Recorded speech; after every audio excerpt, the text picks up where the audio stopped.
रामाय रामभद्राय रामचंद्राय वेदसे रघुनाथाय नाथाय सीताय पतिये नमः। श्री रामलला भगवान की, श्री रामलला भगवान की, भारत माता की, भारत माता की, सरयू माता की, सरयू माता की, जय जय सीताराम।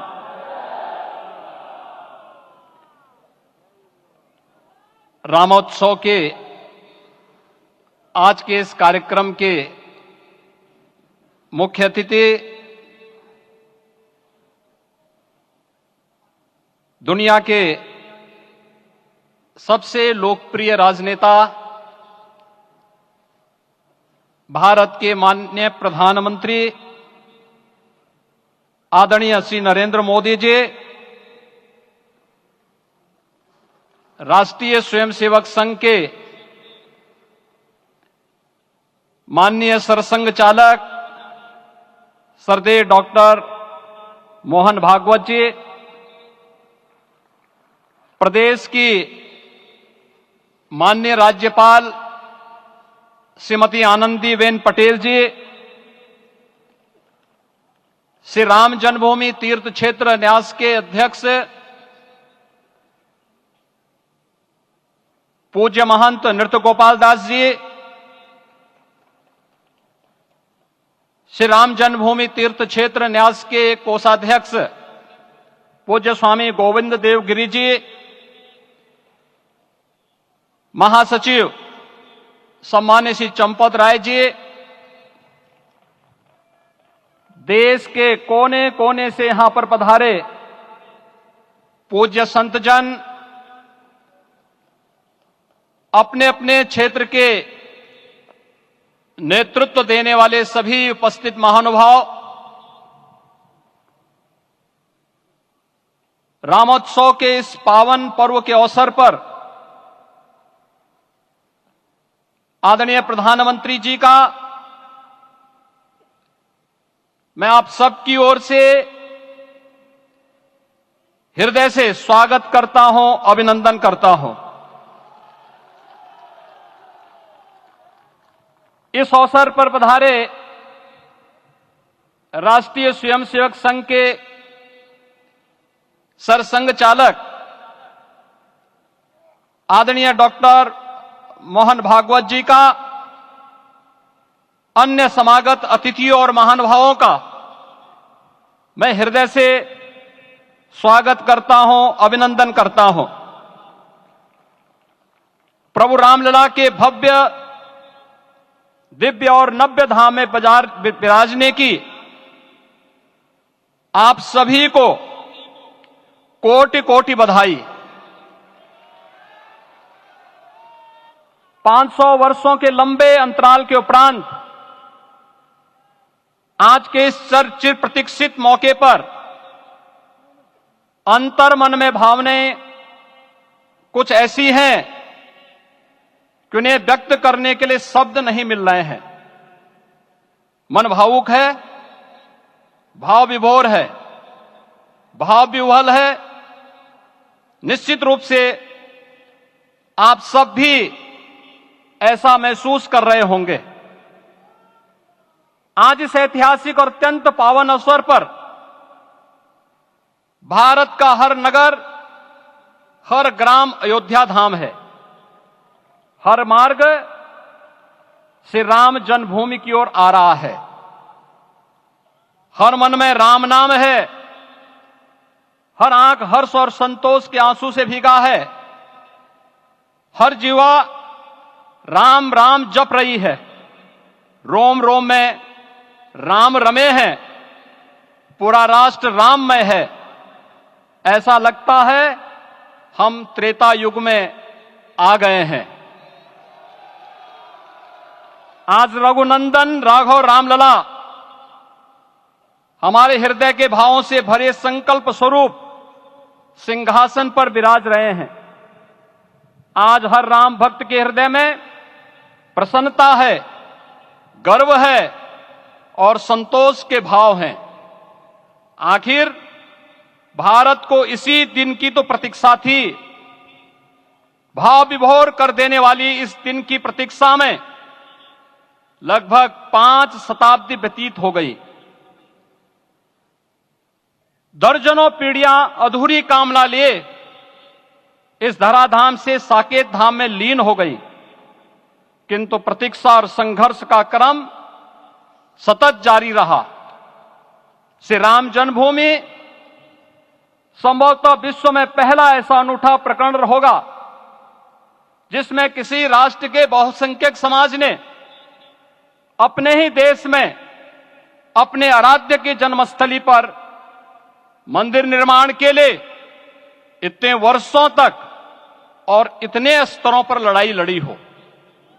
संतों, सन्यासियों, पुजारियों, नागाओं, निहंगों, बुद्धिजीवियों, राजनेताओं, जनजातियों सहित समाज के हर वर्ग ने जाति पाति, विचार दर्शन, उपासना पद्धति से ऊपर उठ करके राम काज के लिए स्वयं को उत्सर्ग किया। अंततः वह शुभ अवसर आ ही गया जब कोटि कोटि आस्थावानों के त्याग और तप को पूर्णता प्राप्त हो रही है।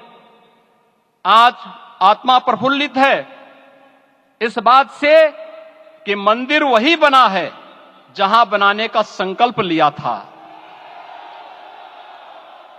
संकल्प और साधना की सिद्धि के लिए हमारी प्रतीक्षा की इस समाप्ति के लिए और संकल्प की पूर्णता के लिए आदरणीय प्रधानमंत्री श्री नरेंद्र मोदी जी का हृदय से आभार और अभिनंदन।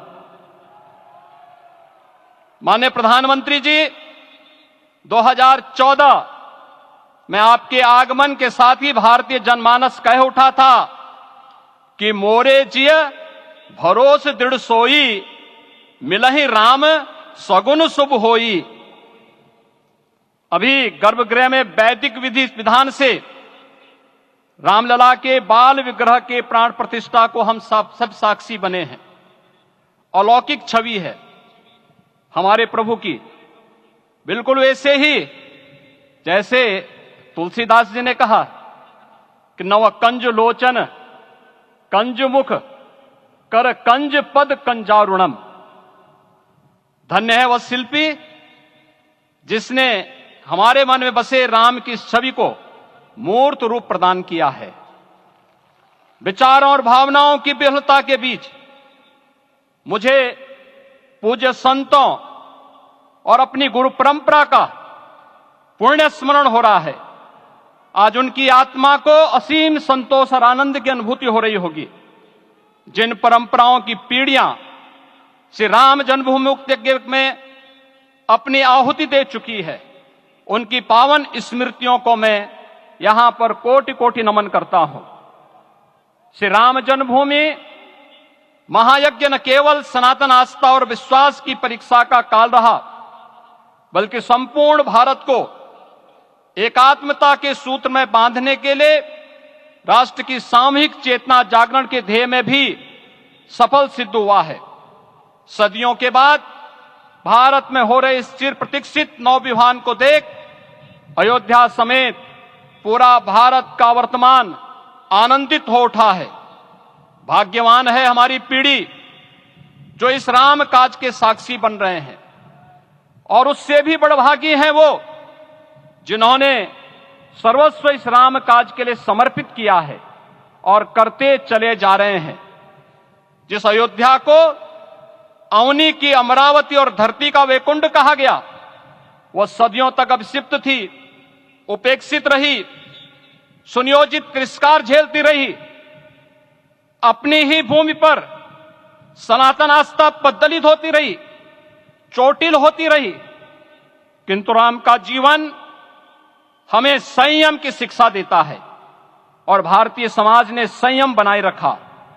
लेकिन हर एक दिन के साथ ही हमारा संकल्प और भी दृढ़ होता गया, और आज देखिए पूरी दुनिया अयोध्या के वैभव को निभा रही है। हर कोई अयोध्या आने को आतुर है। आज अयोध्या में त्रेतायुगीन वैभव उतर आया है। दिख रहा है यह धर्मनगरी विश्व की सांस्कृतिक राजधानी के रूप में प्रतिष्ठित हो रही है। पूरा विश्व दिव्य और भव्य अयोध्या का साक्षात्कार कर रहा है। आज जिस सुनियोजित एवं तीव्र गति से अयोध्यापुरी का विकास हो रहा है वह प्रधानमंत्री जी के दृढ़ संकल्प, इच्छा शक्ति और दूरदर्शिता के बिना संभव नहीं था। कुछ वर्ष पहले कल्पना से परे था कि अयोध्या में एयरपोर्ट होगा, यहां के नगर के भीतर 4 लेन की सड़कें होंगी, सरयू जी में क्रूज चलेंगे, अयोध्या की खोई गरिमा वापस आएगी। लेकिन मित्रों, डबल इंजन की सरकार के प्रयास से आज आप सबके सहयोग से यह सब साकार हुआ है। सांस्कृतिक अयोध्या, आयुष्मान अयोध्या, स्वच्छ अयोध्या, सक्षम अयोध्या, सुरम्य अयोध्या, सुगम्य अयोध्या, दिव्य अयोध्या और भव्य अयोध्या के रूप में पुनरुद्धार के लिए हजारों करोड़ रुपए वर्तमान में यहां पर भौतिक विकास के लिए लग रहे हैं। राम जी की पेड़ी, नया घाट, गुप्तार घाट, ब्रह्मकुंड, भरत कुंड, सूरज कुंड, विभिन्न कुंडों के कायाकल्प, संरक्षण, संचालन, रखरखाव के कार्य हो रहे हैं। रामायण परंपरा की कल्चरल मैपिंग कराई जा रही है। राम वनगमन पथ पर रामायण वीथिका का निर्माण हो रहा है। नई अयोध्या में पुरातन संस्कृति और सभ्यता को संरक्षण तो हो ही रहा है, भविष्य की जरूरतों को देखते हुए आधुनिक पैमाने के अनुसार सभी नगरीय सुविधाएं भी विकसित हो रही हैं। इस मोक्षदायिनी नगरी को आदरणीय प्रधानमंत्री जी की प्रेरणा से अब सोलर सिटी के रूप में भी विकसित किया जा रहा है। पूरी अयोध्या में विश्व के सनातन आस्थावानों, संतों, पर्यटकों, शोधार्थियों, जिज्ञासुओं के प्रमुख केंद्र के रूप में इसे बनाने की ओर से अग्रसर किया जा रहा है। यह एक नगर या तीर्थ भर का विकास नहीं है, यह उस विश्वास की विजय है जिसे सत्यमेव जयते के रूप में भारत के राज चिन्ह में अंगीकार किया गया है। यह लोक आस्था और जन विश्वास का विजय है, भारत के गौरव की पुनर्प्रतिष्ठा है। अयोध्या का दिव्य दीपोत्सव नए भारत की सांस्कृतिक पहचान बन रहा है और श्री रामलला की प्राण प्रतिष्ठा का समारोह भारत की सांस्कृतिक अंतरात्मा को समरस की एक अभिव्यक्ति सिद्ध कर रहा है। श्री राम जन्मभूमि मंदिर की स्थापना भारत के सांस्कृतिक पुनर्जागरण का आध्यात्मिक अनुष्ठान है। यह राष्ट्र मंदिर है। निसंदेह श्री रामलला विग्रह की प्राण प्रतिष्ठा राष्ट्रीय गौरव का एक ऐतिहासिक अवसर है। निश्चिंत रहिए, प्रभु राम की कृपा से अब कोई अयोध्या की परिक्रमा में बाधा नहीं बन पाएगा। अयोध्या की गलियों में अब गोलियों की गड़गड़ाहट नहीं होगी, कर्फ्यू नहीं लगेगा। अपितु यहां दीपोत्सव, रामोत्सव और यहां की गलियों में श्री राम नाम संकीर्तन से यहां की गलियां गुंजायमान होंगी, क्योंकि अवधपुरी का मैं रामलला का विराजना राम राज्य की स्थापना की उद्घोषणा भी है। राम राज्य बैठे त्रिलोका, हर्षित भये गए सब शोका। राम राज्य भेदभाव रहित समृद्ध समाज का द्योतक है और हमारे यशस्वी प्रधानमंत्री जी की नीतियों, विचारों और योजनाओं का आधार है। भव्य दिव्य राम जन्मभूमि मंदिर के स्वप्न को साकार रूप देने में योगदान देने वाले सभी वास्तुविदों, अभियंताओं, शिल्पियों और श्री राम जन्मभूमि तीर्थ क्षेत्र न्यास के सभी पदाधिकारियों को हृदय से धन्यवाद। पुनः आप सभी को रामलला के विराजने की इस ऐतिहासिक पुण्य घड़ी की बधाई। आदरणीय प्रधानमंत्री जी, आदरणीय सरसंघ चालक जी, माननीय राज्यपाल महोदया और आप सभी महानुभावों का मैं एक बार फिर से हृदय से स्वागत और अभिनंदन करते हुए हम सब जो संकल्प पूर्वजों ने लिया था उसकी सिद्धि की भी सभी को बधाई देते हुए प्रभु के चरणों में एक बार पुनः नमन करते हुए पूरे प्रदेश और देशवासियों को आज के इस रामोत्सव के अवसर पर कोटि कोटि बधाई और अभिनंदन देते हुए अपनी वाणी को विराम देता हूं। जय जय सीताराम।